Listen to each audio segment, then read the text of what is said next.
Good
morning.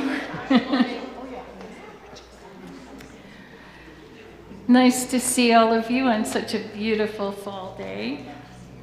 As you are welcome here. Visitor, friend, or longtime member, you are welcome here. With little children or your partner or alone, we joyfully welcome you here. You are welcome here as believer, as doubter, as joiner or loner. You are welcome here. Feeling a part of us or not, full of energy or not, seeking a vision or a rest, you are welcome to join us as you are. We acknowledge that we are in the Aboriginal territories of the Salish, Native Pairs, Blackfeet, and Anishinaabe people who shared this Helena Valley as hunting grounds. The indigenous story of the Helena Valley began long before the arrival of Europeans. We honor those who walked here before us. We honor the path that have shown us in caring for this place for generations to come. We strive for justice and fair relations with their descendants. Thank you. Okay. Cass, would you light the chalice? Thank you.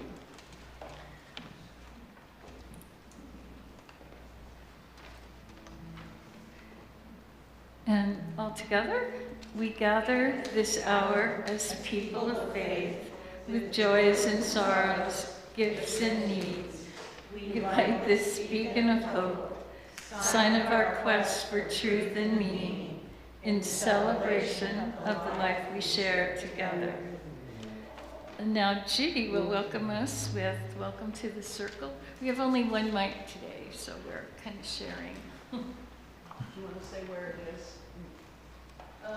Page 2. Page 2 on Open Your Heart Songbook.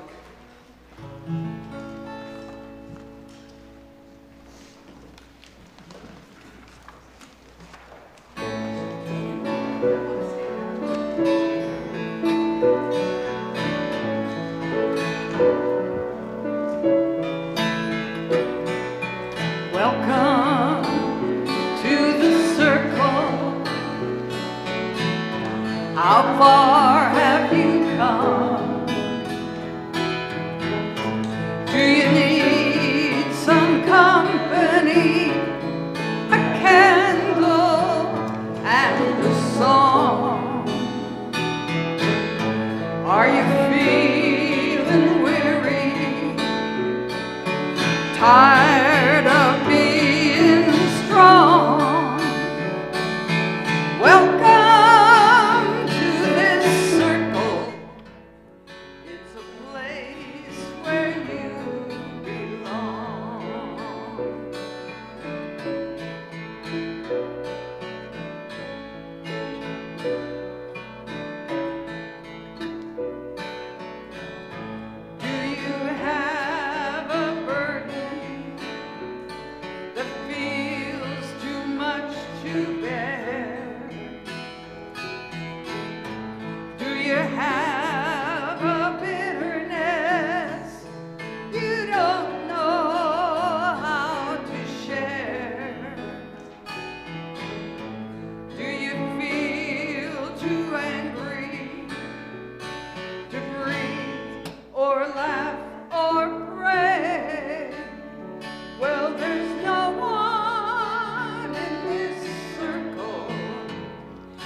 So now is the time to share joys and concerns, and we will do a private streaming at the end of the service for private joys and concerns.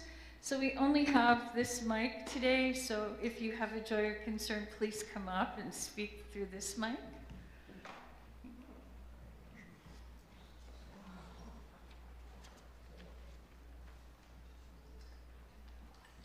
I know it's not typical here at this church, but lining up for joys and concerns is very typical in UU churches all across the nation. So we can do new things. I'm Christina, and I have a couple of joys and a couple of concerns. The first concern is that my husband's uncle, Marvin Bolotsky, passed away on Monday, and at the ripe old age of 94, he was a wonderful human, and he was the head photographer at the United Nations for 50 years. So he has a lot of history and stories that he could probably, well, I wish he could share those with us. But, and then in his Jewish faith, he was buried on Tuesday, so we couldn't get back to New York City to be with the family. But so that was kind of heavy on our hearts for the week. And then, but today, my mom is here, and we are celebrating her 77th birthday, so that was really exciting.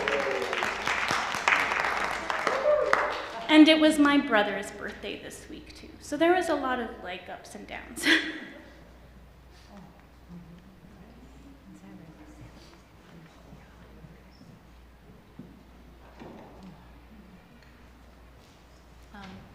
I have a concern for some of my people who are in Western North Carolina. They're all fine and accounted for, but they've had some property damage.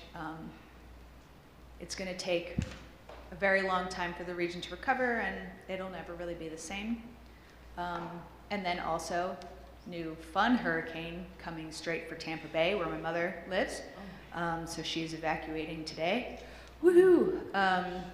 So just continue to think of all those in the path of storms and hold them in your hearts.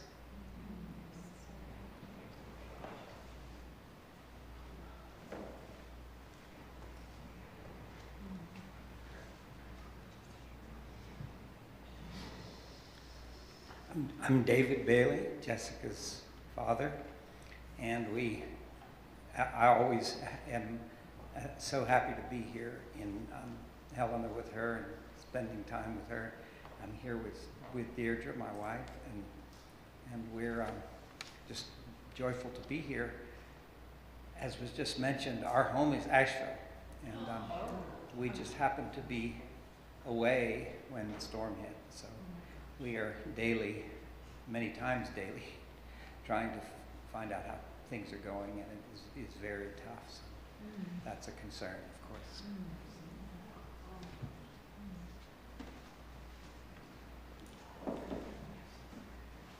Well, I have a joy mixed with a concern. We are very concerned by all the people who were affected by Helene and the next storm that's coming, but my joy is the Hands on Global team is mobilizing to possibly do a mobile primary care clinic. At the moment, it's in a disaster mode, and that's not what we do. We come in later, but we've been talking to people, and Ken and I actually had a conversation, and if we could possibly, if the timing was right, we could do a mobile medical clinic and bring people to the polls to vote.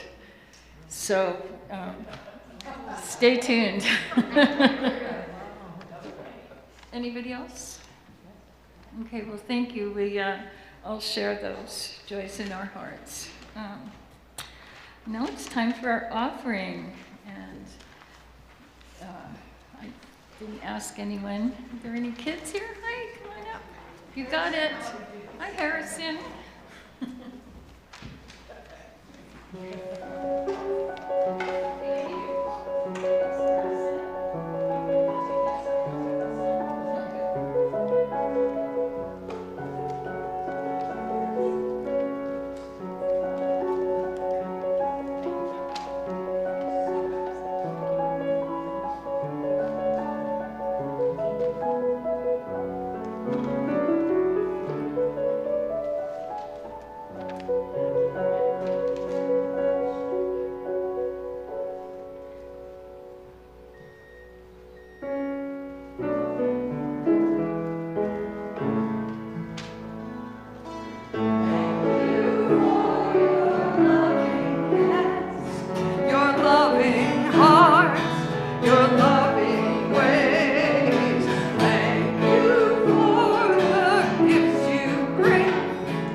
So I'm going to do a reading that's from Thich Nhat Hanh. I want you to just look.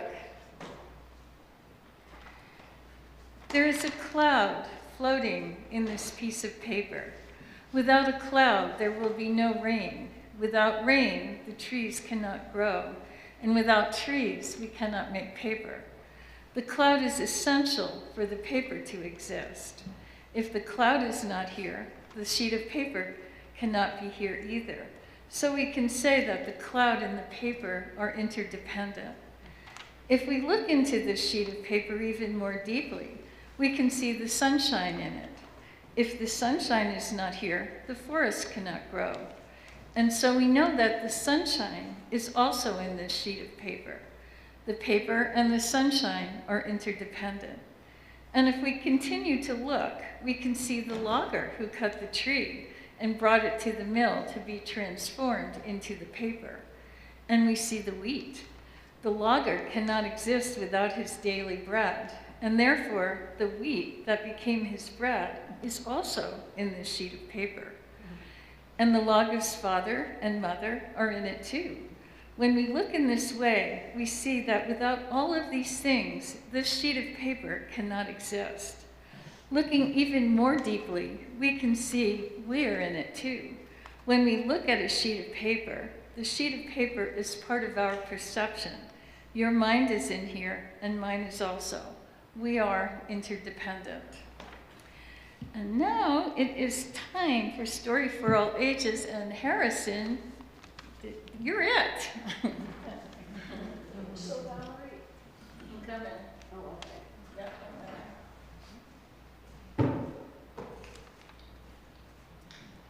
Harrison, could you just sit right here? Would you mind?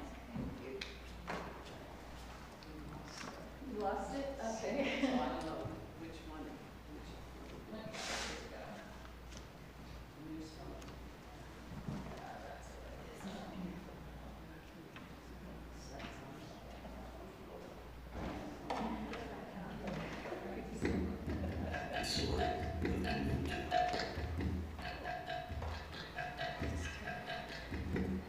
One day, a Western anthropologist went to Africa to study the social behavior of an indigenous tribe. He proposed a game to the children, and they willingly agreed to be part of it. He put a basket filled with fruits underneath a tree and made the children stand 100 meters away. Then announced that whoever could reach the basket first would win the whole basket and could eat all the fruits by him or herself. He lined them all up, raised his hand to give the start signal. Ready, set, go.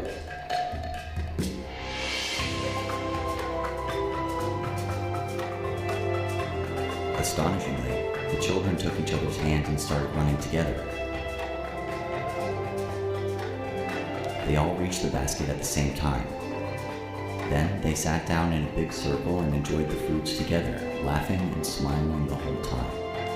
The anthropologist could not believe what he saw, and he asked them why they had waited for each other, as one could have taken the whole basket all for him or herself. The children shook their heads and replied, Ubuntu. How can one of us be happy if all the others are sad? One of the sayings in the country is Ubuntu. It means, I am because we all are. It is the essence of being human. Let's always have this attitude and spread happiness wherever we go. May we all live our lives with the spirit of Ubuntu.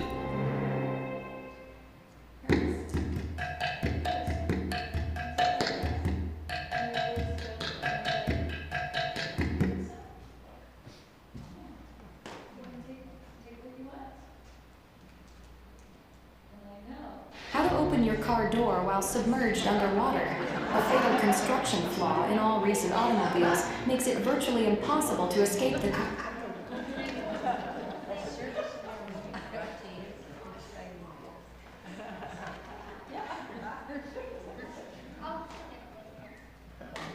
Okay, whatever you want.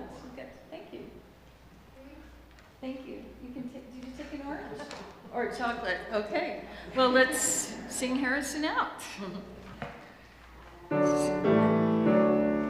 As you journey, may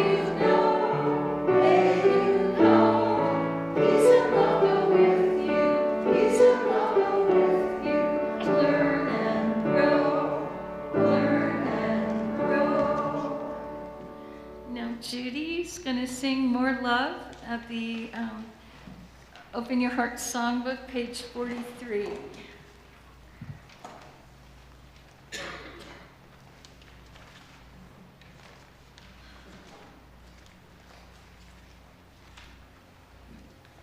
So this song is attributed to Quakers, which we know that Quakers aren't, singing isn't like the first thing that comes to mind when we're describing Quakers. I think probably silence is, would that be?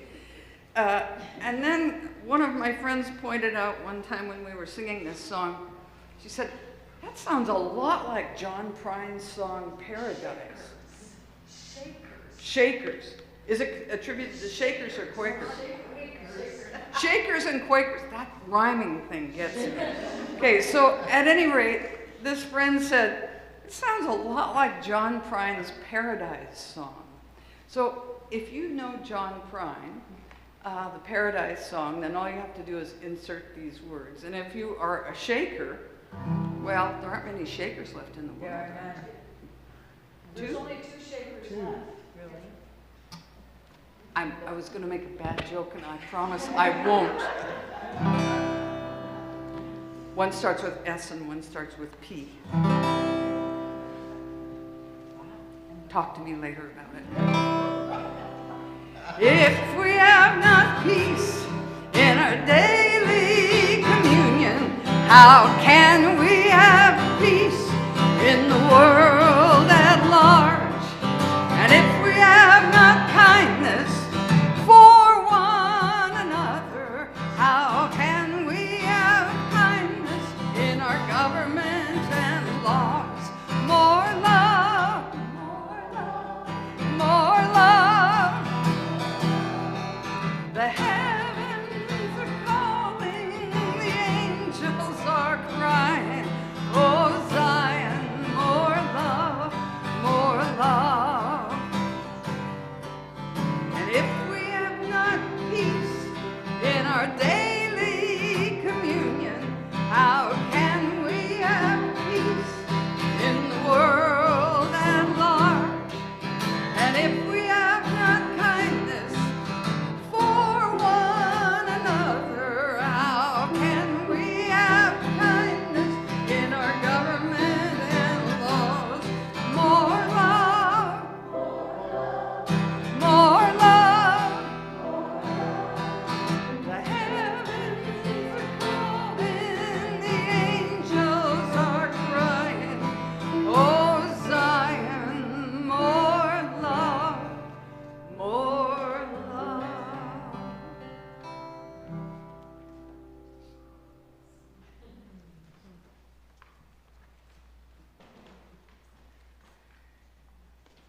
So forgive me for the pronunciation. I did call my friend Mike Juddy for some help with this. Mitaka Q Oyas is a word from the Lakota language, reflects the worldview of interconnectedness held by the Lakota people. It translates to English as all my relatives, we are all related, or all my relations.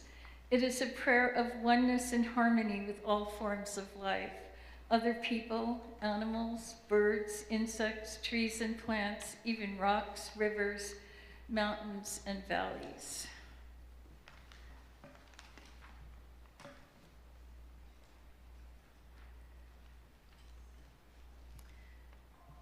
At the 224 General Assembly of the UU congregations, there were 7 shared values approved: interdependence, justice, equity, love, pluralism, generosity, and transformation, presented as a flower with love in the center.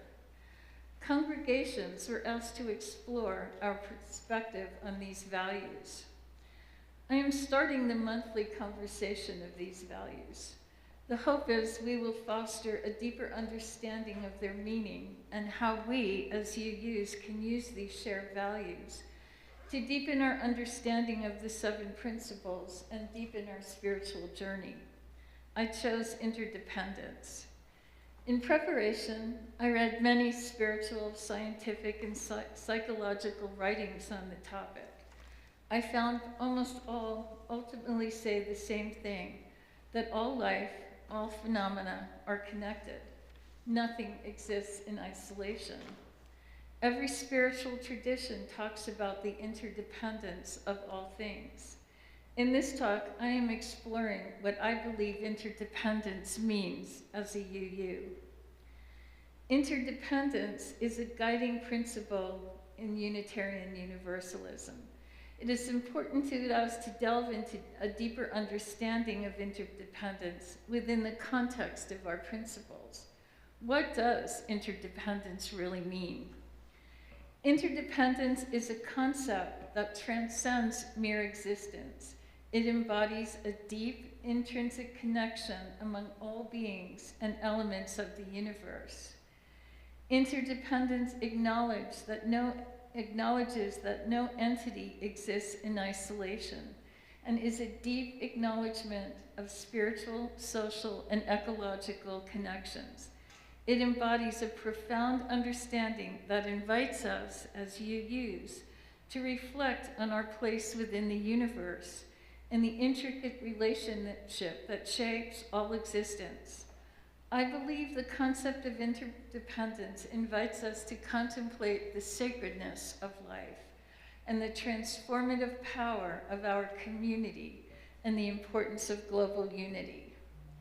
At the heart of interdependence is the recognition that all life is interconnected. This idea is not only a principle of ecology, but also a spiritual truth that resonates with many religious traditions. In Unitarian Universalism,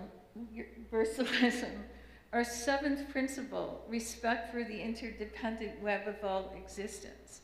This interconnectedness is often expressed through the metaphor of the web of life. UUs call this interdependent web of existence of which we are all a part.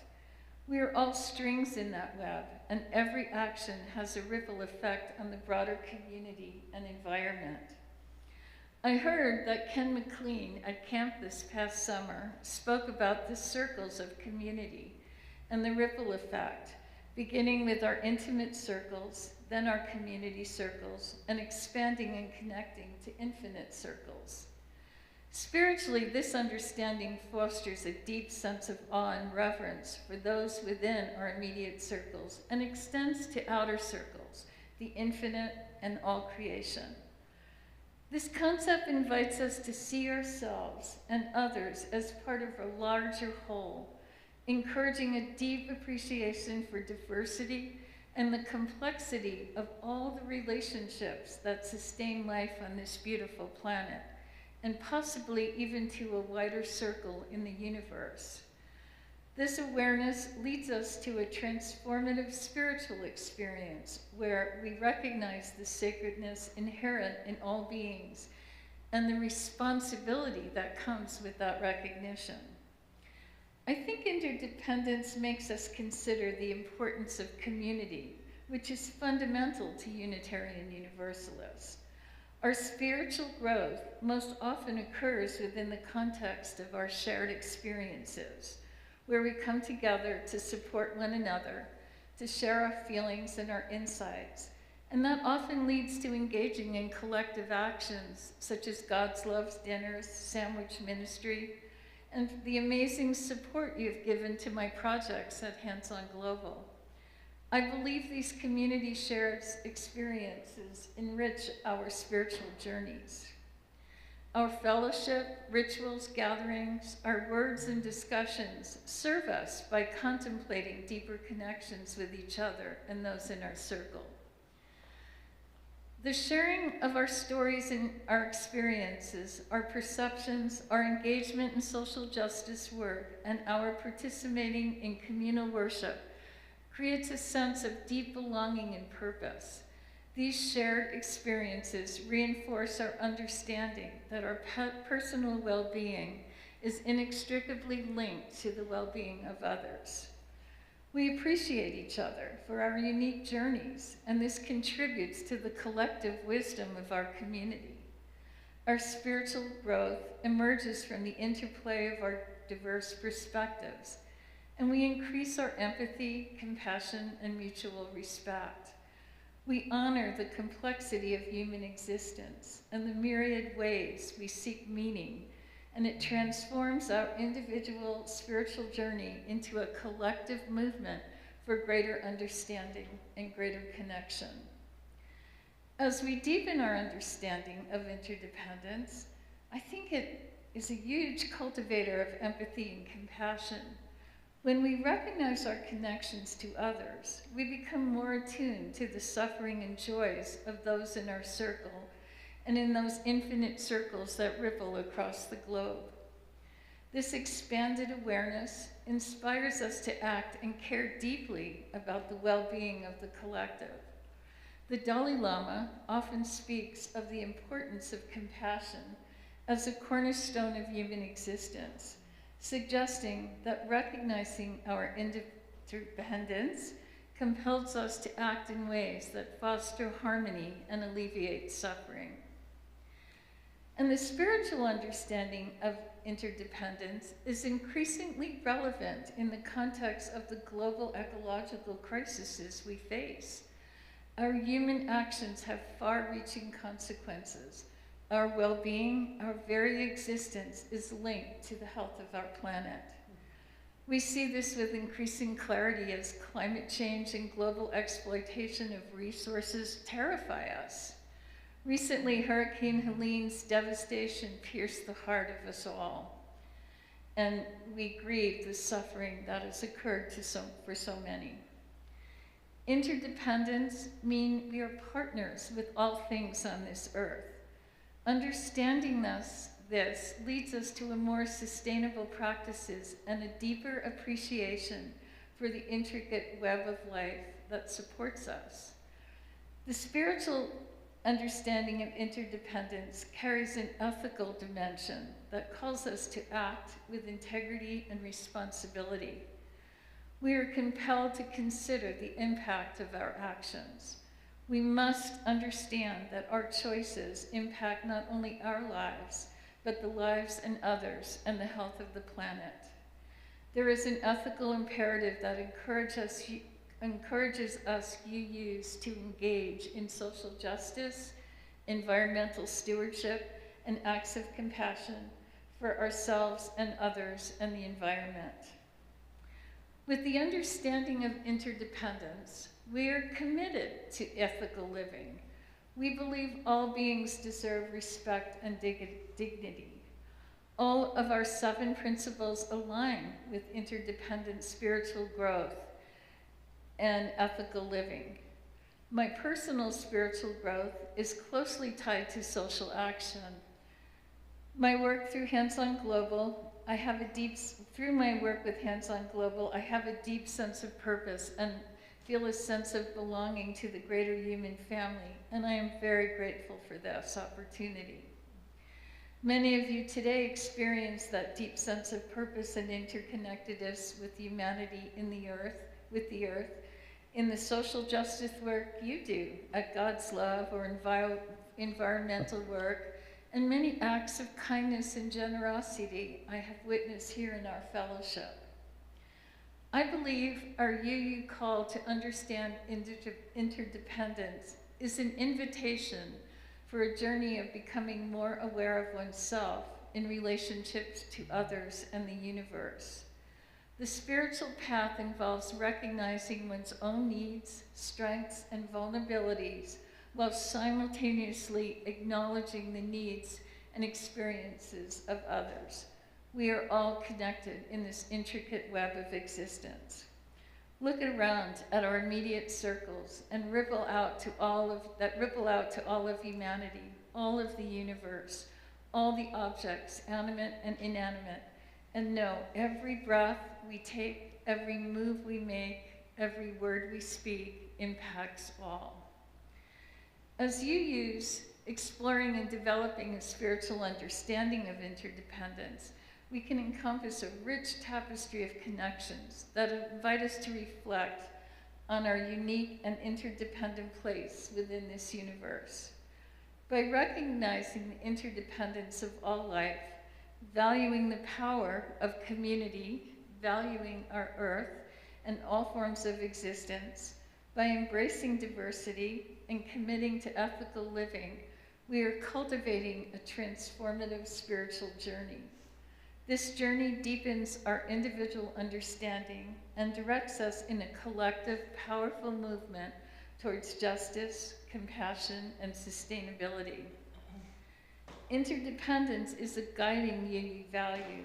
It shapes our personal spirituality and communal actions, reinforcing the belief that together we are stronger and more capable of creating a more just and loving world.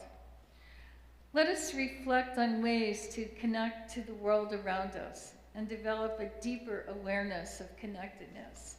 Let us reflect on the shared humanity and interdependence of all people and cultivate a more compassionate worldview. We can form a deeper understanding of how others' well-being is tied to our own well-being, and that will encourage us to be more compassionate, empathetic, and to be more ethically responsible.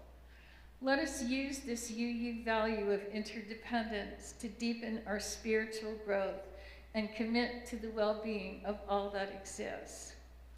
I invite you to spend some time considering this value of interdependence and how your spiritual journey might foster a deeper sense of connection within the web of all existence. And now our meditation will be a solo by Wilbur Raymond.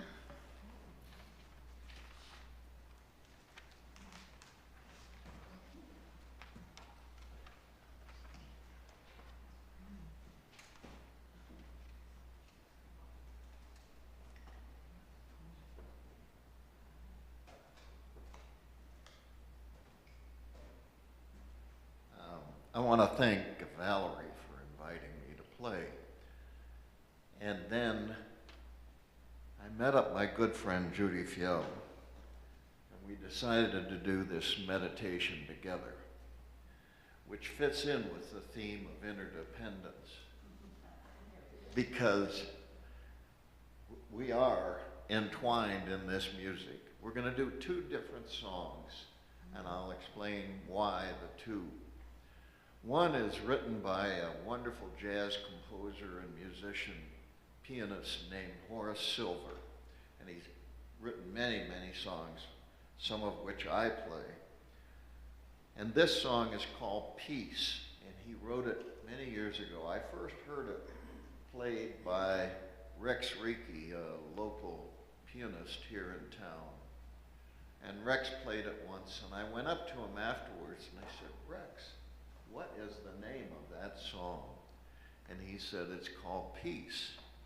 And why I like this is that it is unresolved, and you'll hear it when we end the song.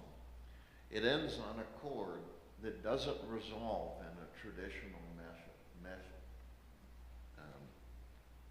So what we do is we'll play it for you now. And we combined it with a second song, which I've played off and on for a number of years. And Judy has played many, many times. And we're going to do it for you as the second part of this meditation. And it's called The Water is Wide.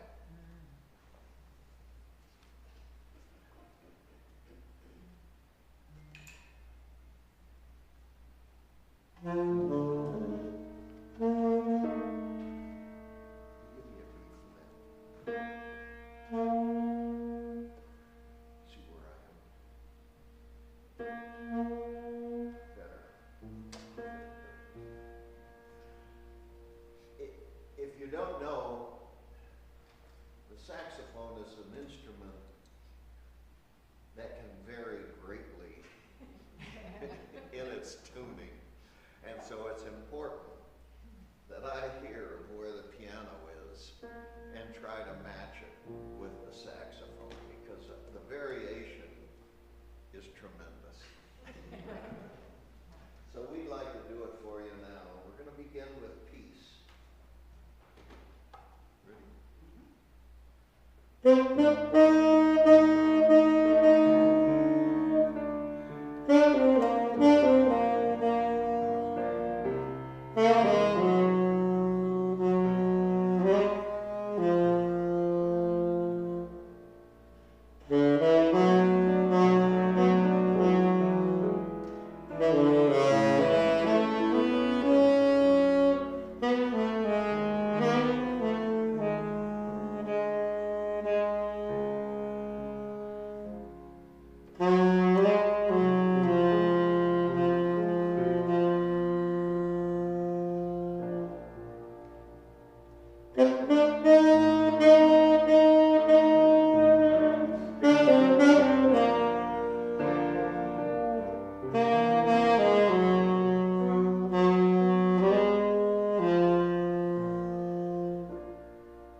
Thank you, Wilbur and Judy. That was beautiful.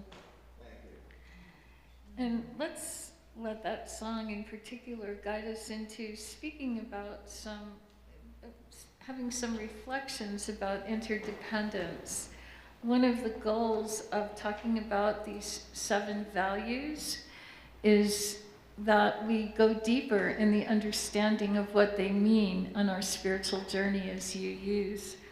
So I'm going to pose one question, and if we could have some dialogue about that, it would be wonderful.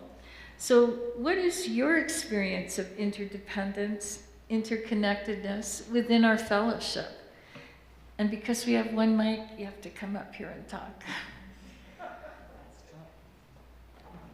I guess line up. Yeah, let's not stay seated and then one at a time come up after the person's done. So come up and stand in line. Valerie, thank you so much for your service.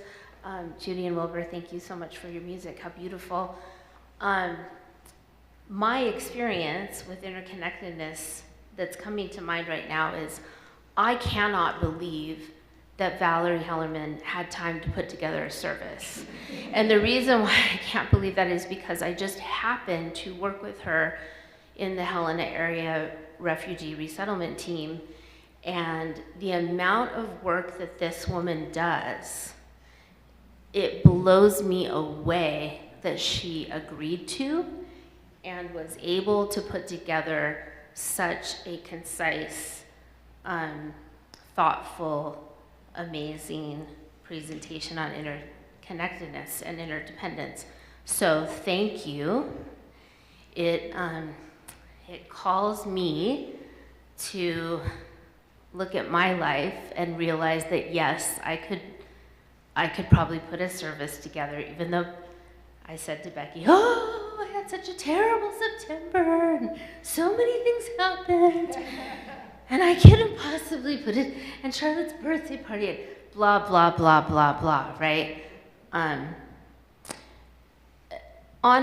another note, with interconnectedness and interdependence in this fellowship, it pains me that some of us come or don't come, depending on who the speaker is or what the topic is.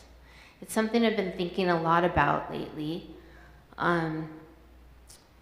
because of the service that I did. And I'm not holding anybody to the fire about it. I realize it was still September. As you use, we can't be depended on in September. It's such bullshit. I'm being serious. It's not right. It's not a good look.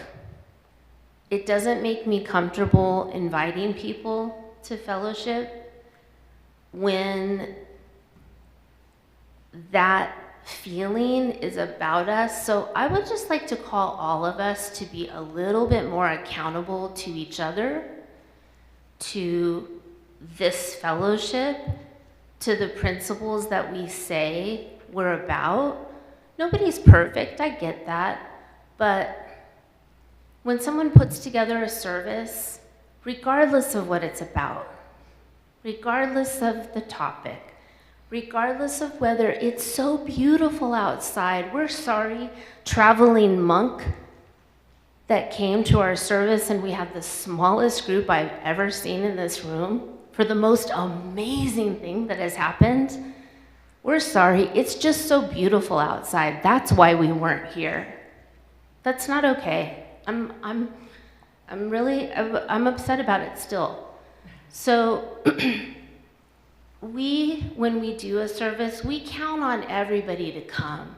We really do put time and effort into it. And I can't believe this woman had time to do this. So Valerie, again, thank you so much, because I know what you do outside of this. Thank you.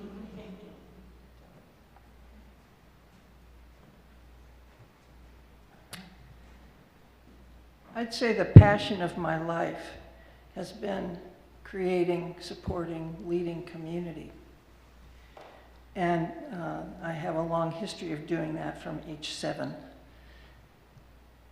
And I find that this community is fertile ground, that the ethics, the progressive thought, our 7 principles, and now our new flower graphic, are a framework that binds us, that we have these common thoughts and information in our hearts.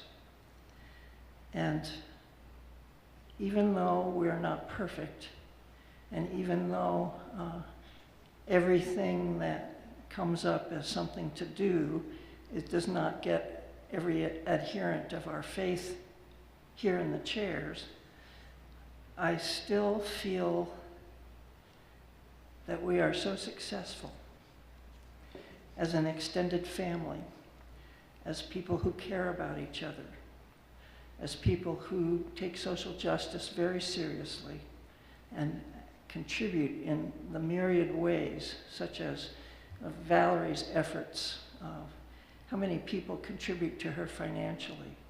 And whenever there's a need to house a new immigrant family, step forward with furnishings for the apartments and food for the table, and additionally all the things we do in the social justice part of God's love, which takes all of us to pull it off.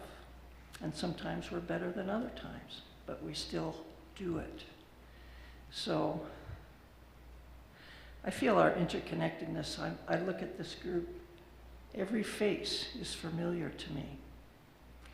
Every face is someone I have a relationship, a meaningful relationship, and that we show up. So my gratitude for this community, being connected with this community, is very, very deep and profound. And I want to thank all you for being here, because you are what makes us our extended family.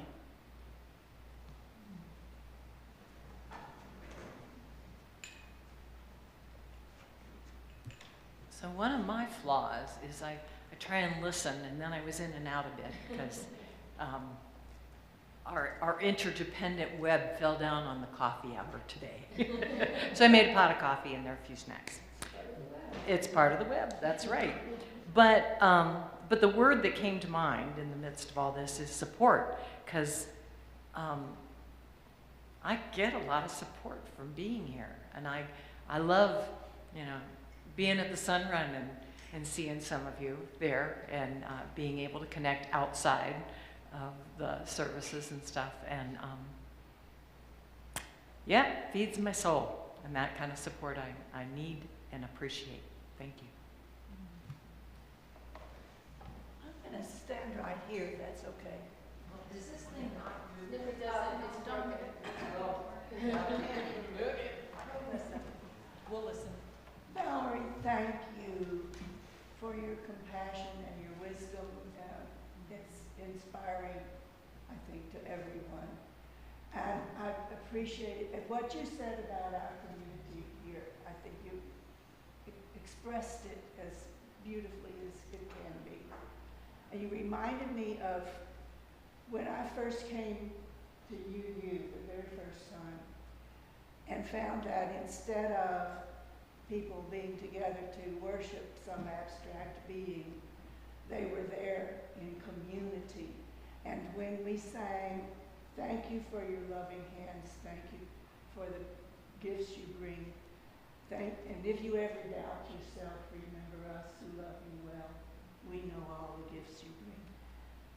That meant so much to me and was such a change from what church had been in the past, that it changed my life, and I think everybody else feels the same way. And you expressed it better than any of us could. Thank you.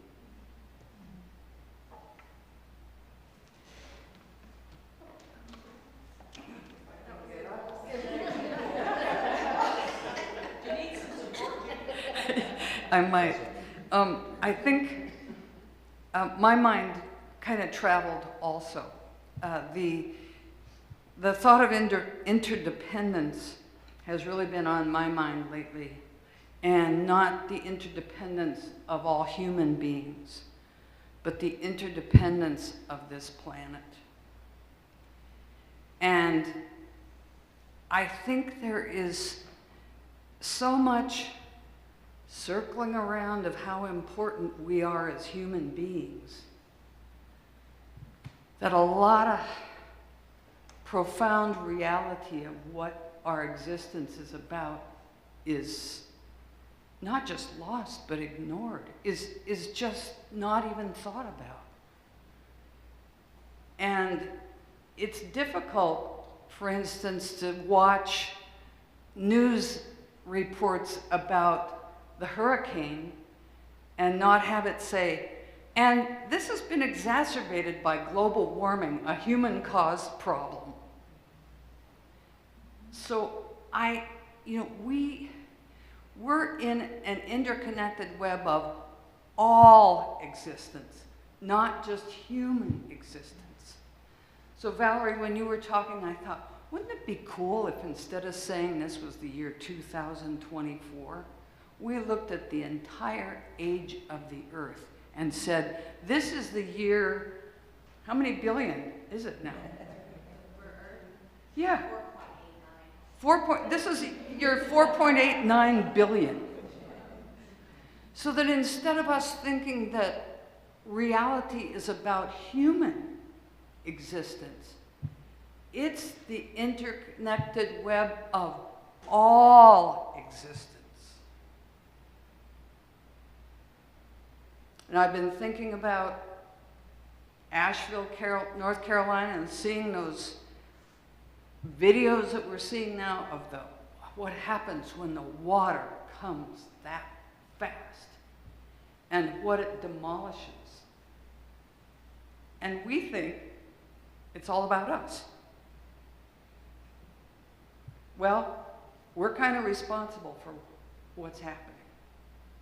More than kind of. And I think most UUs actually have that. We have that figured out. But it's not the caveat that's on the news or in the AP reporting that says, and by the way, if it weren't for the warming of the oceans, this would not have happened the way it did. So interdependence, I thank you for bringing it up. And it does the usual for me. It just makes me worry. And it makes me grateful that there are people who look at a bigger picture. And that's one of the main reasons I'm a Unitarian Universalist.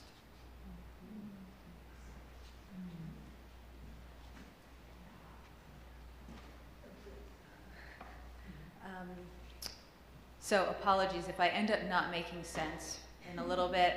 I had to take my migraine rescue meds, so I'm a little woo, which also sometimes is a little fantastic. So we'll see how it goes.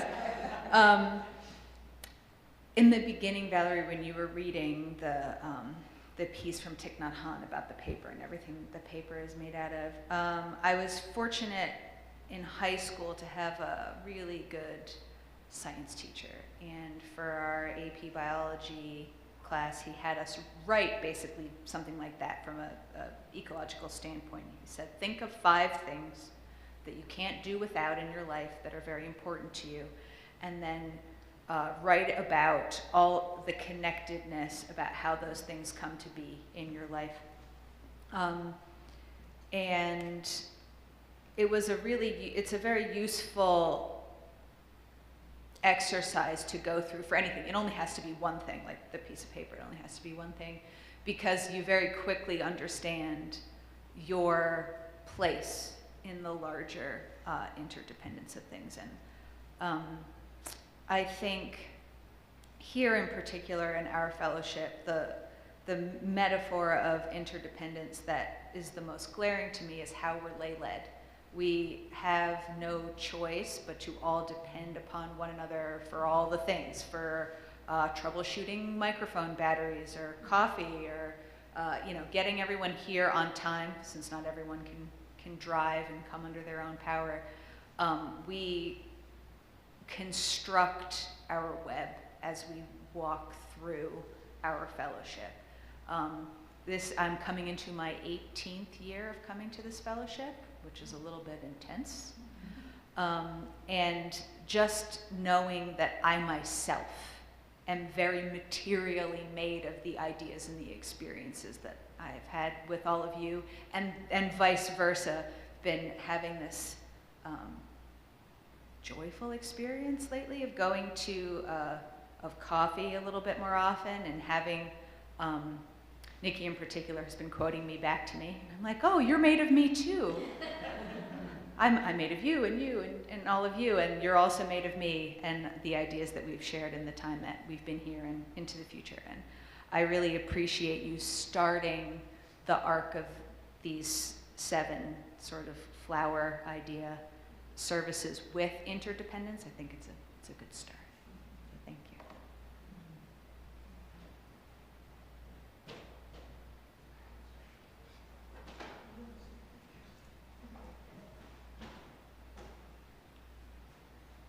I'm reminded of a recent discovery in science, or let's say affirmation, we've suspected a long while, that 2 particles, 2 atoms, once they've interacted, are forever entangled or entwined and can mirror each other even if they're separated by a great distance. It's a very odd thing that might lead to some really cool futures for our kids and grandkids. But right now, what I think of is that once I became entangled or enmeshed with all of you, even if you're not sitting here, I know you're there somewhere. Maybe some of you are watching now from somewhere.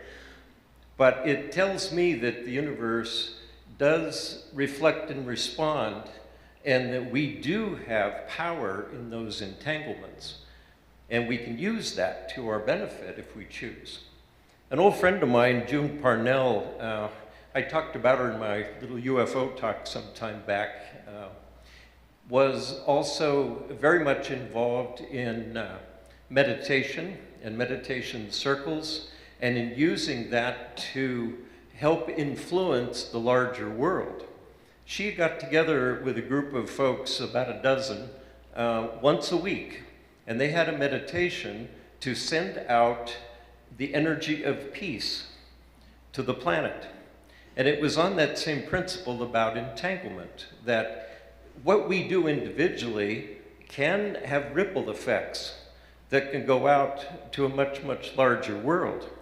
And I asked June once, I said, do you really think that that could influence what happens on the other side of the world and whatever conflict was going on at the time?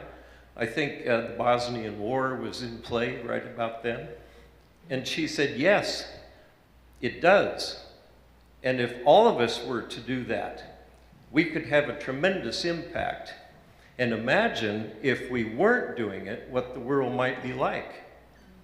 We don't know.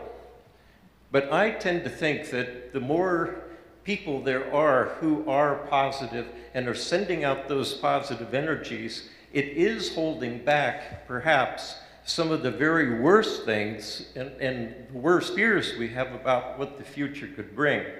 So, you know, bless us for being you-yous, and for everyone else that has that mindset, that's willing to send that energy out. And don't be afraid to just sit quietly for 5 minutes a day and just project that somewhere.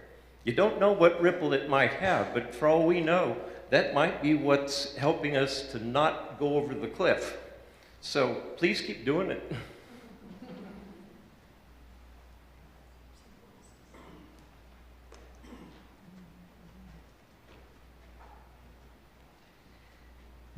So Ken, I almost hesitate to go into what's on my mind, because your urging to go to the love place is so strong. But I think as conscious people on this planet, and particularly here we are in the Western world, average middle-class people, most comfortable lives imaginable, no starvation, If I want to go somewhere, I hop in my car. I turn on the electricity when I want to listen to music. Everything is very easy. And while I might have gratitude for that, I also have some guilt, because I know that is not a universally shared condition. And I know that there is so much suffering in the world that I feel powerless to affect. And I somehow feel powerless to affect the United States in its role as a major consumer of world resources. I am complicit in the use of those resources. And so I have despair. And I think we all have despair. And yet, hearing Ken talk reminds me that the antidote for that is love and gratitude. And so part of me wishes, and somehow I think this is one of those eye-rolling wishes, that it was easier to be more ecological. For instance, if I want to go somewhere, I'd hop in my car. But what if there was a really good public transportation? Maybe I could do that. When I lived in San Francisco, I used public transportation. It was a good system. But the will to help us truly move away from fossil fuels is not really here. But we're leaning that way. I mean, that gives me a slight bit of relief. Like, over the last 20 years particularly, we've started leaning away, but it's not fast enough, as we see with Helene ravaging the southeast quadrant of our country.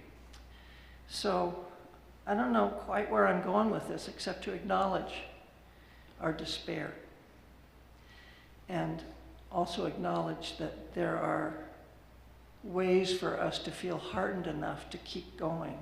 And I can't forget that. In San Francisco, they almost got rid of the cable cars because they were, outdated technology and hard to maintain and all that. And then there was a woman in San Francisco that said, "Oh no, bad idea. These things are precious." And she worked for a couple of years to turn that around. And it worked, as we all know. And that was that statement about one person can make a difference. And sometimes it is just one person who makes a difference. And so that inspires me to think, what can I do? And a lot of my work is so, like working on feeding people who are homeless. And I see it essentially as a Band-Aid. Yes, I'm not changing anything for them except relieving hunger temporarily. And yet that's what I can do. So I do it. And I can help Valerie. I can give a bed to somebody who didn't have one. And I wish that there was a bigger thing I could plug into that made a bigger difference than I can make. So I just wanted to speak to that as a spiritual part of our acknowledging our interdependence and knowing that there's so much more that needs to be done. My last thought on that is that we have gone beyond redemption on this planet, and I'm a big believer in Gaia, and I think that Gaia might well just flick us off like too many fleas, and that I have no doubt that the earth will persist without us if it comes to that. And it may be full of scars that need to be healed, but I think there will be. So I don't know where that leaves me exactly, except think, have a good time while you can? I don't know, but those are my thoughts.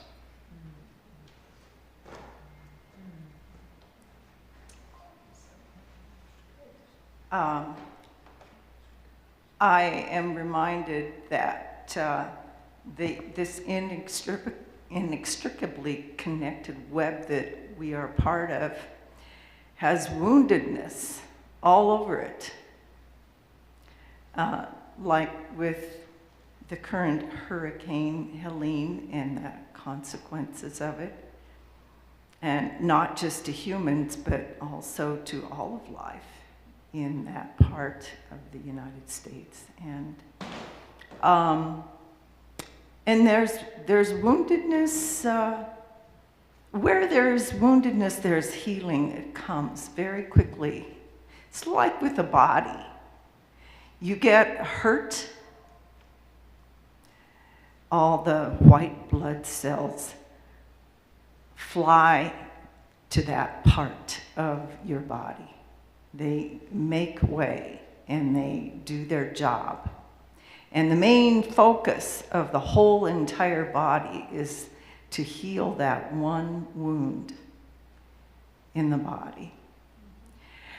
Another example that I can think of is the unsheltered issue that we're dealing with in the last few years here in Helena.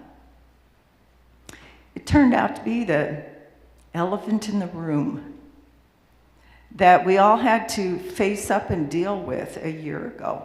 And there was movement towards healing of that wound from many parts of the Helena community for that.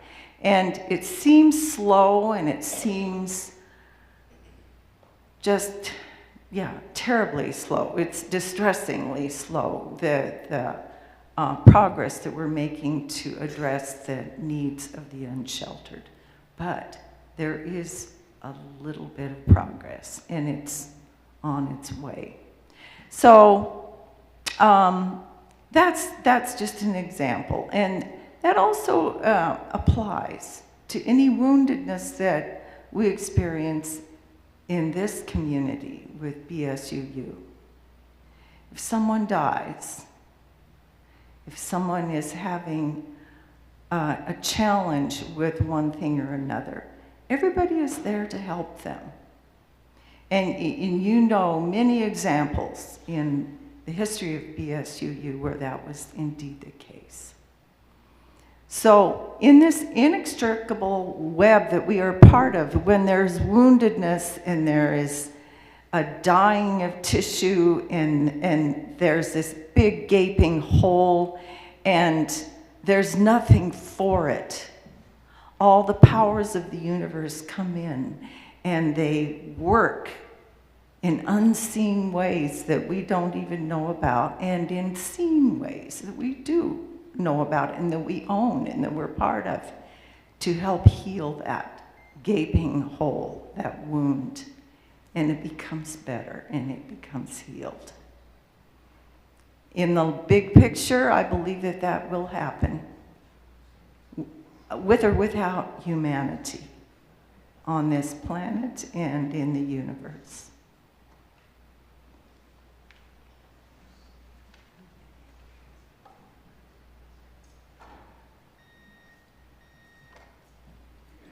Well, thank you for all your reflections. So yes, we are all connected, and there is more love somewhere, and Judy will sing that for us, and Cheryl. It's page number 95 in Singing the Living Tradition.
There is more love somewhere.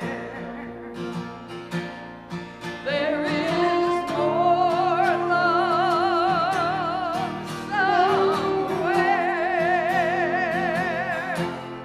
I'm gonna keep on till I find it. There is more love somewhere.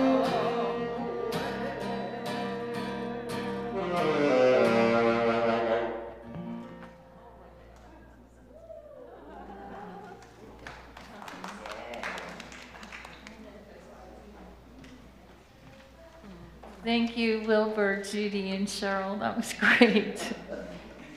Thank you. Let's see. It's time to close off the chalice, extinguish the chalice. If we could all say this together. We extinguish the flame, but not the light of truth, the warmth of community, or the fire of commitment. This we carry in our hearts until we are together again. So are there any announcements? Please come here. Here comes Mary Ann. Okay, yeah, just seeds are in the back quickly. There's 4 varieties and the samples are illustrated off to the right. But these are native species, so throw them, they can be thrown in an alley. They do okay on their own, so they don't need a lot of nurturing. Okay? Do they need to be frozen over the winter? Well, that's why you put them out now, because it'll freeze this winter, I bet. Where'd you get it? Where'd you get it? Ruth Swenson did it again. Cool. They're in little baggies, it's a piece of cake. So I wanted to note that today's service was the first in a series, and we're going to go through the 7 topics that are on the new graphic flower, the UU flower, and once a month. So the first Sunday of each month, we'll have topics. The next one in November is, I'm having a senior moment here. Yes, Charlotte Henson will be talking about transformation. So I hope you come back. This is like big text for our UU faith. So now is the time for any private joys and concerns. The